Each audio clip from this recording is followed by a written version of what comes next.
দেখেন দেখেন মোরগটা কি করলো। ভাই আমার মাথাটা নষ্ট হয়ে গেল। কোথায় আছে আজকাল এই মানবতা? কোথায় আছে? মোরগের জন্য জান দিয়া দিল। মানুষ কি মানুষের জন্য দেয় এইভাবে জান? দেখেন, না দেখলে বুঝবেন না। মোরগটা আমার মাথাটা নষ্ট করে ফেলাইছে। যে মোরগটা কি করলো?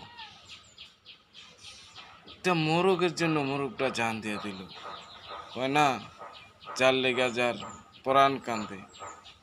আসলে ওদের ভালোবাসাটা অন্যরকম ছিল বোধহয়। আর না তো এই এইভাবে জীবনসঙ্গীর জন্য জান দিয়া দেওয়া আপনি কয়টা পাইবেন? কয়টা লোকেরে দেখতে পারবেন? খুব কম আছে।